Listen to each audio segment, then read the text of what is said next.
Hello दोस्तों, आज हम आप लोगों को सुनाने जा रहे हैं एलिमेंट्स ऑफ क्रिटिकल थिंकिंग, एक ऐसी ऑडियो बुक जो आपकी सोचने का तरीका बदल देगी। क्या आपको कभी ऐसा लगा है कि लोग आपको गलत साबित कर देते हैं जबकि आप सही होते हैं? या कभी आपने कोई फैसला जल्दबाजी में लिया और बाद में पछताए? दरअसल हमारी जिंदगी में हर दिन ऐसे मौके आते हैं जहां सही सोच और गलत सोच के बीच बहुत बारीक फर्क होता है, और जो लोग इस फर्क को समझ जाते हैं वही आगे बढ़ते हैं। इस ऑडियो बुक में हम क्रिटिकल थिंकिंग यानी तार्किक सोचने की कला को एक दिलचस्प कहानी के जरिए सीखेंगे। ये कहानी है आर्यन की, एक ऐसा लड़का जो बिना सोचे समझे फैसले लेता है, भीड़ के साथ चलता है और कई बार धोखा खा चुका है। लेकिन फिर उसकी मुलाकात होती है कबीर मल्होत्रा से, जो उसे सिखाते हैं कि सिर्फ मेहनत से कुछ नहीं होता, सही सोच सबसे बड़ी ताकत होती है। इस सफर में आप जानेंगे कैसे बिना भावनाओं में बहकर तार्किक तरीके से सोचा जाए, कैसे सही और गलत जानकारी में फर्क किया जाए, कैसे क्रिटिकल थिंकिंग आपकी पर्सनल और प्रोफेशनल लाइफ बदल सकती है। तो अगर आप भी अपनी सोचने की ताकत को अगले लेवल पर ले जाना चाहते हैं तो इस ऑडियो बुक को शुरुआत से अंत तक जरूर सुनें, क्योंकि यह सिर्फ एक कहानी नहीं, आपकी जिंदगी बदलने की एक नई शुरुआत है। रात के 11 बज चुके थे। शहर की सबसे प्रतिष्ठित financial company Mehra group of industries के सीईओ आर्यन मेहरा अपने ऑफिस की ऊंची बिल्डिंग में शीशे की दीवार के सामने खड़े होकर शहर की जगमगाती रोशनी को देख रहे थे। उनके हाथ में एक रिपोर्ट थी, एक ऐसी रिपोर्ट जिसने उनकी नींद उड़ा दी थी। 3 महीने में 250 करोड़ का नुकसान। आखिर गलती कहाँ हुई? आर्यन की सोचने की क्षमता ठप हो चुकी थी। उन्होंने तो हर फैसला सोच समझकर लिया था। फिर यह कैसे हुआ? कंपनी का हर डेटा उन्होंने खुद चेक किया था, इन्वेस्टमेंट से पहले एक्सपर्ट से सलाह ली थी, और फिर भी नतीजा एक विनाशकारी घाटा निकला। अचानक उनका फोन बजा। दूसरी तरफ सीईओ की घबराई हुई आवाज थी, सर, हमें एक बड़ी समस्या मिल गई है।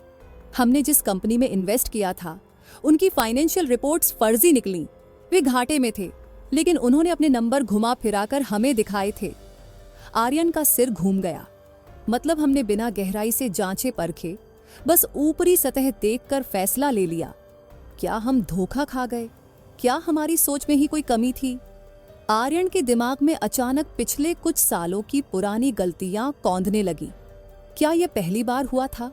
नहीं, इससे पहले भी कई बार वह ऐसे फैसले ले चुके थे जहां बाद में आकर उन्हें पछताना पड़ा था, लेकिन तब उन्होंने इसे सिर्फ एक बिजनेस रिस्क समझकर नजरअंदाज कर दिया था। लेकिन अब 250 करोड़ का घाटा, ये कोई छोटी गलती नहीं थी, और यहीं से आर्यन की यात्रा शुरू होती है। अब आर्यन को समझना होगा कि वह कहां गलत सोच रहे थे। उन्हें क्रिटिकल थिंकिंग यानी तर्क संगत और विश्लेषणात्मक सोच की ताकत को पहचानना होगा। अगर वह अपनी गलतियों से नहीं सीखे तो यह कंपनी की आखिरी गलती साबित हो सकती है। क्रिटिकल थिंकिंग क्या है और क्यों यह जीवन के हर क्षेत्र में जरूरी है, आइए जानते हैं। आर्यन अभी भी ऑफिस में अकेला बैठा था। घड़ी की सुइयां रात के 1 बजा चुकी थी, लेकिन उसके दिमाग में उठ रहे सवाल उसे चैन नहीं लेने दे रहे थे। तभी दरवाजे पर हल्की दस्तक हुई। यह कबीर मल्होत्रा थे, कंपनी के सीनियर एडवाइजर और आर्यन के पिता के पुराने दोस्त। कबीर 30 सालों से कॉरपोरेट वर्ल्ड में थे और बिजनेस की दुनिया के हर उतार चढ़ाव को देख चुके थे। उन्होंने आर्यन के चेहरे पर तनाव देखा और मुस्कुराते हुए बोले, लगता है आज तुम पहली बार असली समस्या से टकराए हो। आर्यन ने भारी आवाज में कहा, सर, मैंने हमेशा सही फैसले लेने की कोशिश की, लेकिन फिर भी इतनी बड़ी गलती कैसे हो गई? कबीर एक कुर्सी खींचकर बैठे और बोले, आर्यन, तुमने सोचने और क्रिटिकल थिंकिंग्स के बीच का अंतर नहीं समझा। यही तुम्हारी सबसे बड़ी गलती थी। आर्यन उलझन में पड़ गया। मतलब सोचने और क्रिटिकल थिंकिंग में क्या फर्क है? कबीर ने मुस्कुराते हुए कहा, अच्छा बताओ, अगर कोई आदमी बहुत तेज दौड़ सकता है तो क्या इसका मतलब है कि वो हमेशा सही दिशा में दौड़ रहा है? बिल्कुल नहीं। अगर दिशा ही गलत हो तो तेज दौड़ना और भी खतरनाक हो सकता है। आर्यन ने तुरंत जवाब दिया, बस यही फर्क है सोचने और क्रिटिकल थिंकिंग का। कबीर ने समझाया, सिर्फ तेज दिमाग होना काफी नहीं है, सही दिशा में सोचना भी आना चाहिए। क्रिटिकल थिंकिंग क्या है?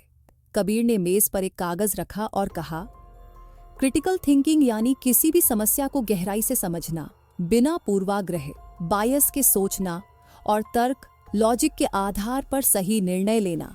फिर उन्होंने एक कहानी सुनाई। सोचो, एक गांव में एक व्यापारी था। उसने सुना कि नदी किनारे एक पुराना जहाज पड़ा है जिसमें खजाना छिपा हो सकता है। उसने बिना सोचे समझे अपने सारे पैसे उस जहाज को खरीदने में लगा दिए। लेकिन जब जहाज को खोला गया तो उसमें सिर्फ पुराना लोहा और टूटी हुई लकड़ियां मिली। आर्यन चौंक गया, लेकिन उसने कोई रिसर्च नहीं की, उसने सोर्स को वेरीफाई नहीं किया। कबीर ने सिर हिलाया।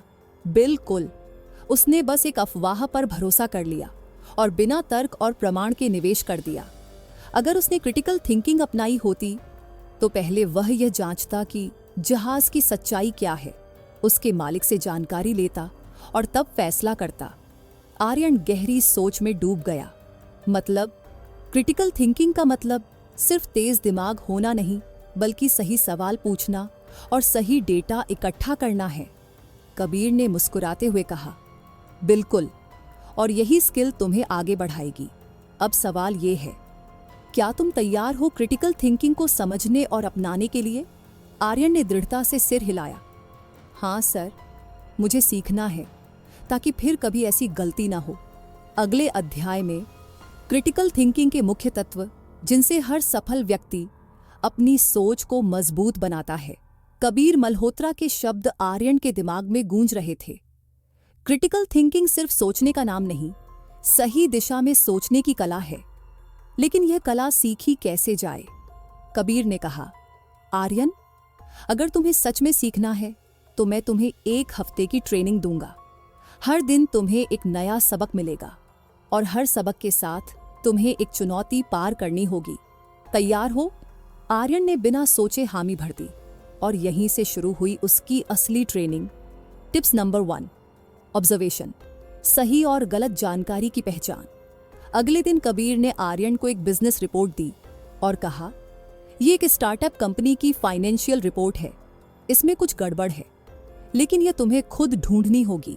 आर्यन ने रिपोर्ट को जल्दी जल्दी पढ़ा और कहा, इसका मुनाफा हर साल बढ़ रहा है, इनके क्लाइंट्स की संख्या भी अच्छी है, सब ठीक लग रहा है। कबीर मुस्कुराए, तुमने रिपोर्ट पढ़ ली लेकिन देखा नहीं।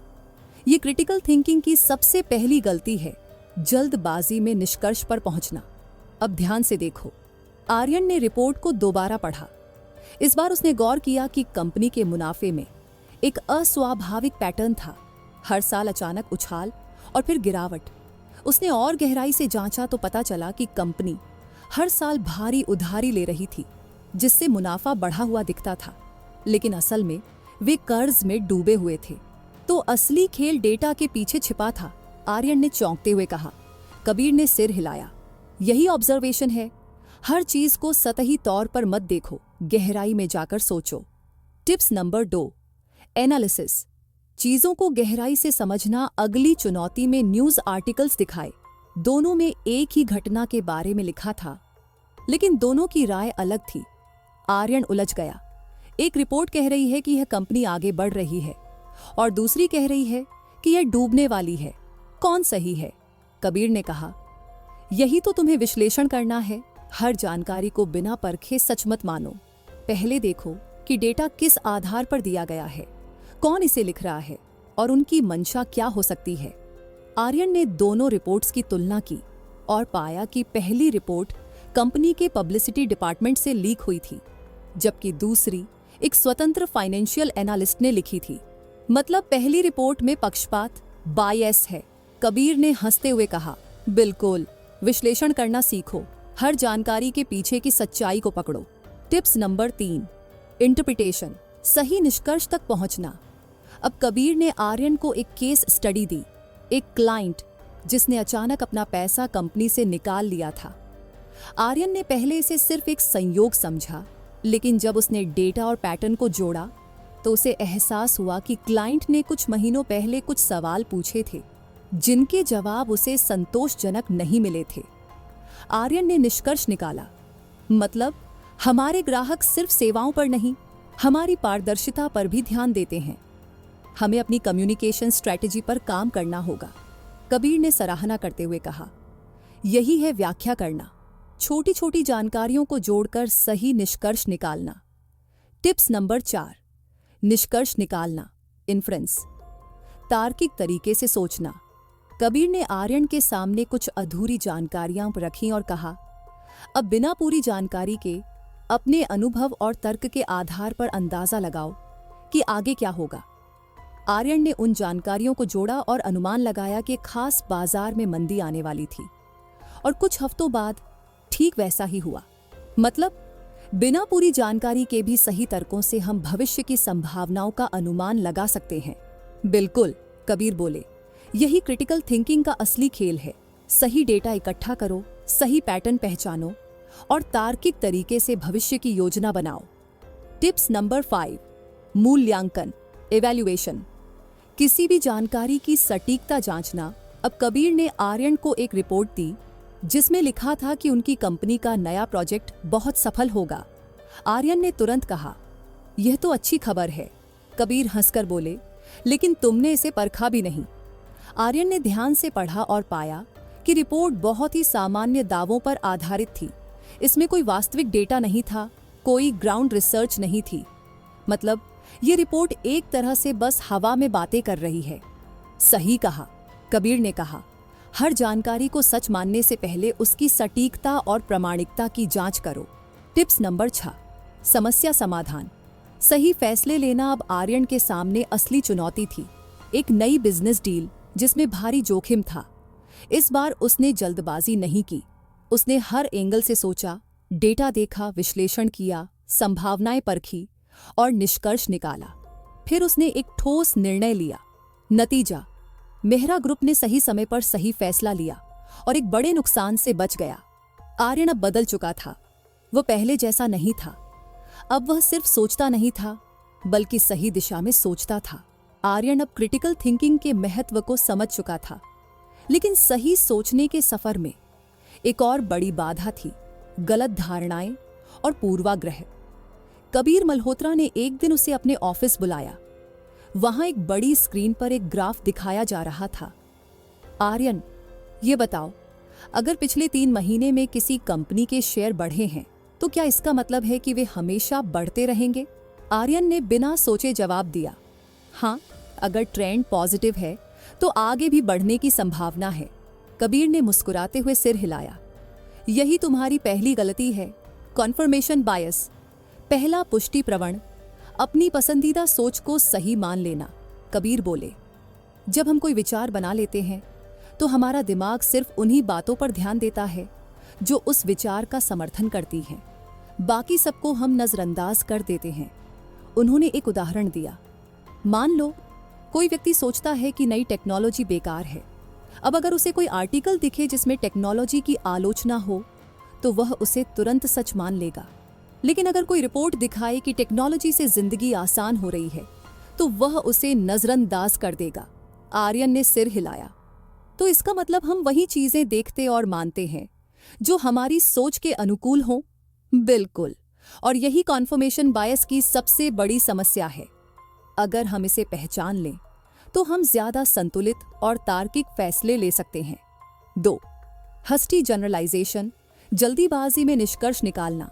फिर कबीर ने कहा, अब जरा ये बताओ, अगर तुम किसी नए रेस्टोरेंट में जाओ और तुम्हें वहां का खाना पसंद न आए तो तुम क्या कहोगे? आर्यन बोला, मैं कहूंगा कि वो रेस्टोरेंट अच्छा नहीं है। कबीर हंसे। यही हस्टी जनरलाइजेशन है, एक छोटी सी घटना के आधार पर पूरे सिस्टम को जज करना। उन्होंने समझाया, अगर तुमने एक बार बुरा खाना खा लिया तो इसका मतलब ये नहीं कि रेस्टोरेंट हमेशा खराब खाना ही देगा। लेकिन दिमाग जल्दी निष्कर्ष निकालता है और हम पूरे रेस्टोरेंट को बेकार मान लेते हैं।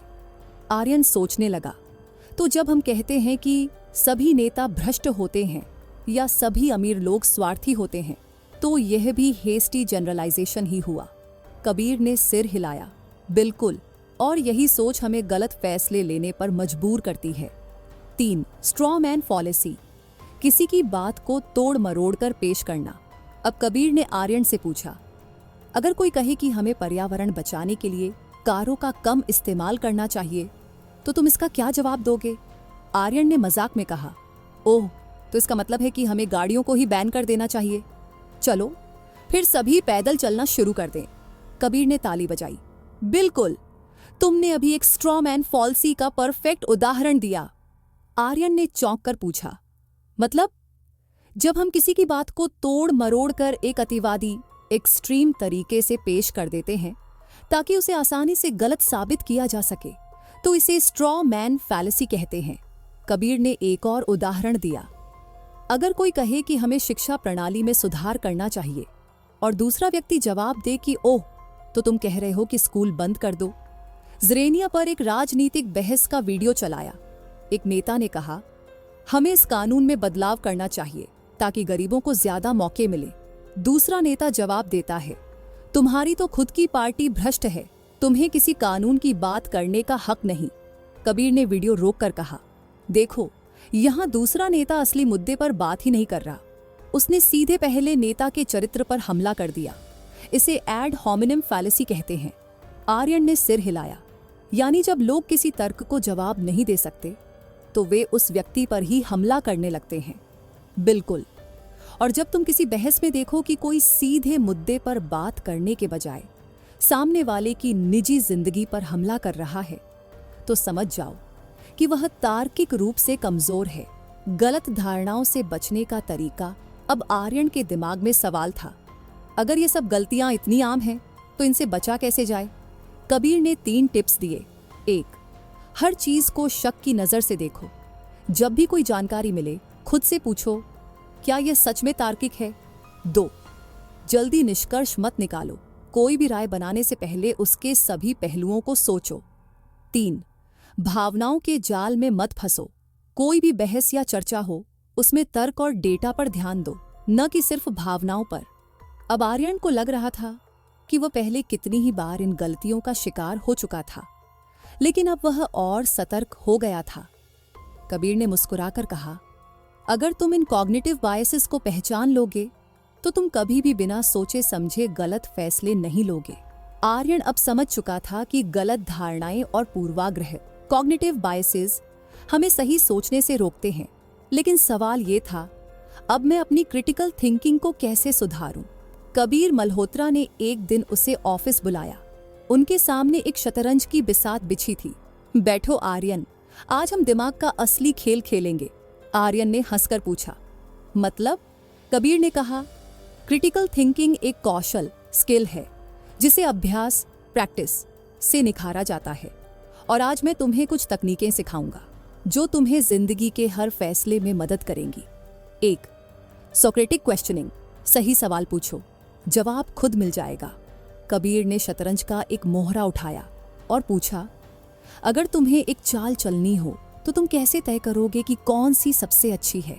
आर्यन बोला, मैं अपने हर मूव के फायदे और नुकसान देखूंगा। बिल्कुल, लेकिन अगर तुम्हें कोई नया बिजनेस आइडिया मिले तो क्या तुम इसी तरह सोचोगे? आर्यन रुका, फिर धीरे से बोला, शायद नहीं, मैं शायद बिना सोचे ही एक्साइटमेंट में फैसला ले लूं।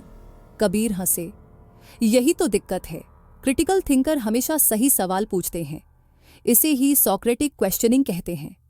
फिर उन्होंने समझाया, जब भी कोई नया विचार या तर्क सामने आए तो खुद से ये सवाल पूछो, ये सच है? इसे साबित करने के लिए क्या प्रमाण है? ये किस आधार पर कहा जा रहा है? अगर मैं उल्टी दिशा में सोचूं तो क्या यह विचार सही रहेगा? अगर ये सच है तो इसके क्या नतीजे होंगे? अगर तुमने इन सवालों की आदत डाल ली तो कोई भी तुम्हें गलत तर्कों से बहका नहीं पाएगा। दूसरा, डेविल्स एडवोकेट, खुद की सोच को चुनौती दो। कबीर ने शतरंज का दूसरा मोहरा उठाया और पूछा, अगर तुम्हें अपने बिजनेस प्लान पर पूरा भरोसा हो तो क्या तुम उसे बिना जांचे आगे बढ़ा दोगे? आर्यन ने सोचा और कहा, हाँ, अगर मुझे यकीन हो कि मेरा प्लान सही है। यही तो गलती है, कबीर ने गहरी सांस लेते हुए कहा। स्मार्ट लोग हमेशा अपनी सोच को चैलेंज करते हैं, वे डेविल्स एडवोकेट बनते हैं। डेविल्स एडवोकेट का मतलब है खुद के विचारों पर सवाल उठाना और देखने की कोशिश करना कि वे गलत तो नहीं हैं। उन्होंने एक उदाहरण दिया, मान लो तुम एक नया बिजनेस शुरू करना चाहते हो।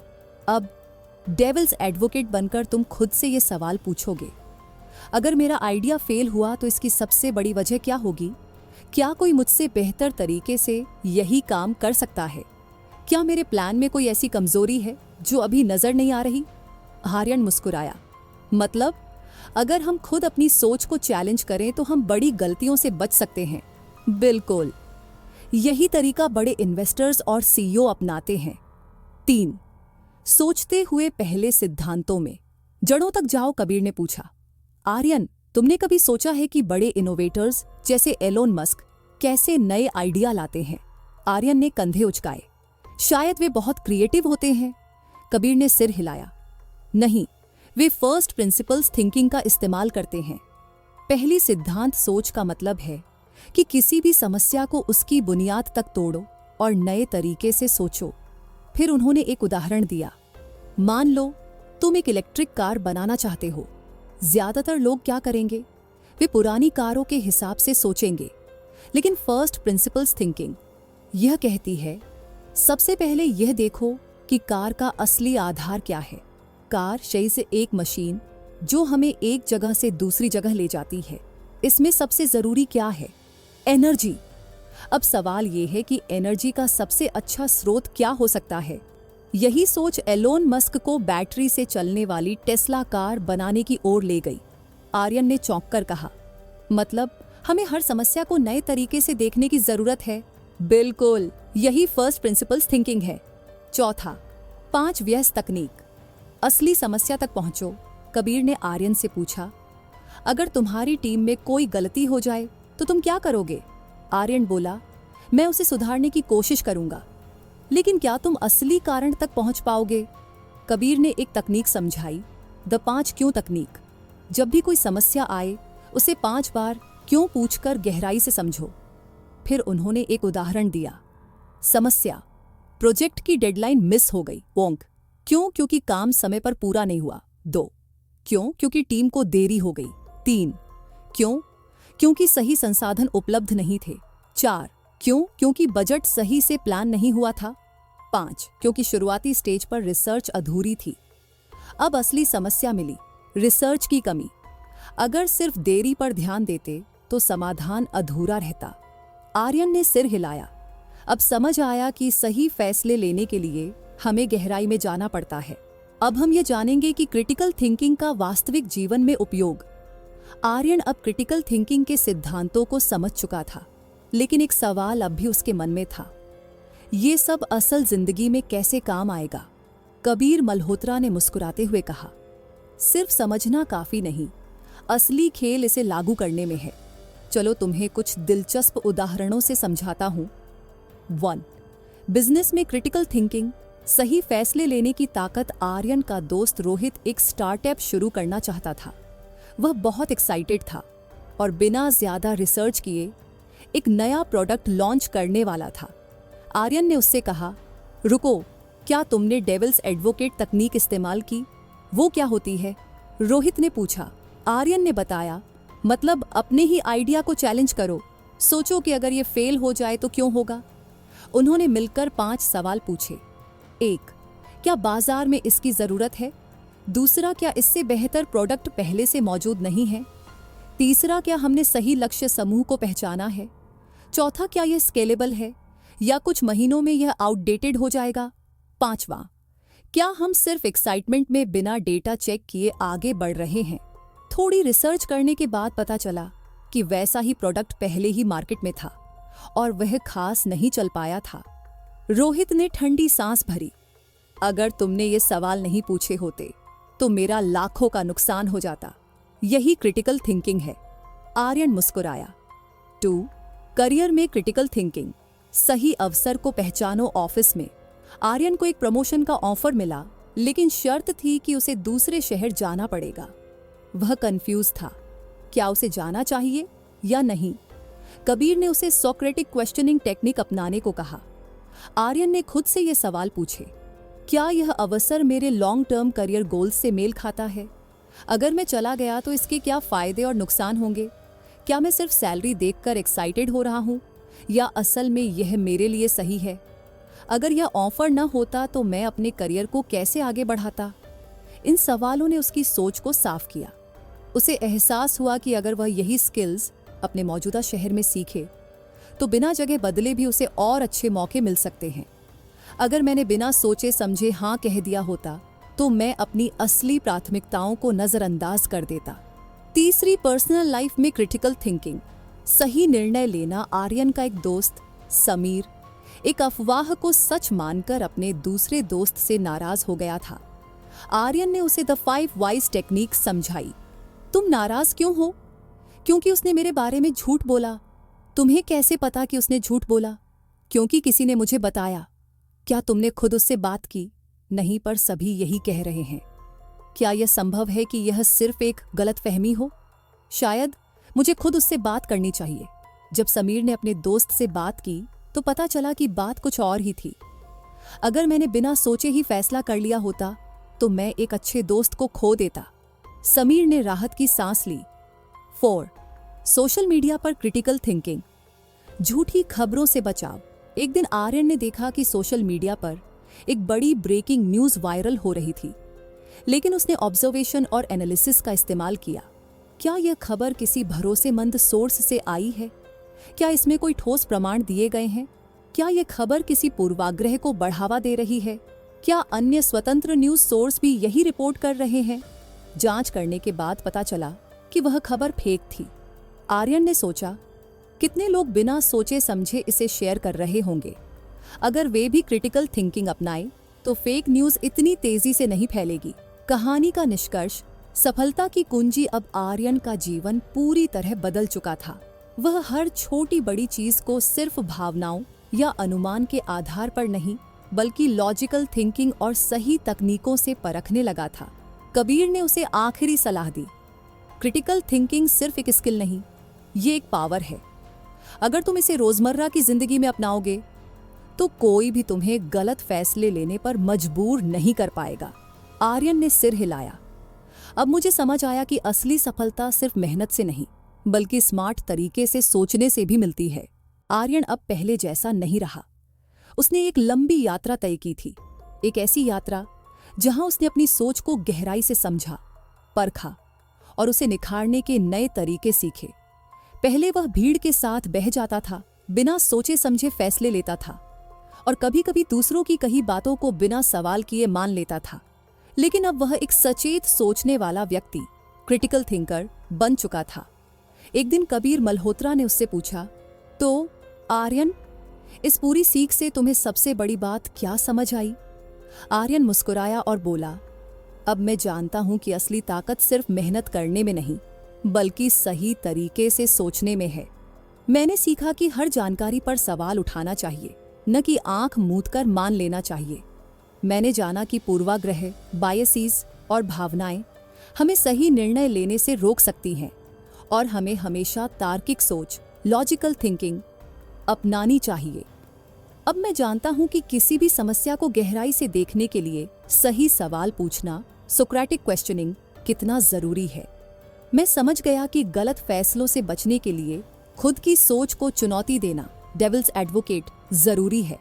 कबीर ने सिर हिलाया और कहा, याद रखना आर्यन, दुनिया में वही लोग आगे बढ़ते हैं जो सिर्फ सोचते नहीं, बल्कि सही तरीके से सोचते हैं। अगर आपको यह कहानी पसंद आई तो यह सिर्फ एक कहानी नहीं थी, यह एक नया नजरिया था जो आपकी जिंदगी बदल सकता है। सोचिए, अगर हम हर दिन सिर्फ 1% बेहतर सोचने की आदत डाल लें तो 1 साल में हम कितने आगे होंगे। सही सोच ही सही फैसले लाती है और सही फैसले ही हमें सफलता की ओर ले जाते हैं। क्या आप भी अपनी सोच को शार्प बनाना चाहते हैं? क्या आप भी बेहतर फैसले लेना चाहते हैं? क्या आप भी जिंदगी में बेवजह की उलझनों से बचकर सही दिशा में आगे बढ़ना चाहते हैं? तो यह सफर यहीं खत्म नहीं होता। ईबुक पीडिया को सब्सक्राइब करें, इस वीडियो को लाइक और शेयर करें ताकि हम आपको और भी जबरदस्त ऑडियो बुक समरीज लाकर दे सकें जो आपकी जिंदगी बदल सकती हैं।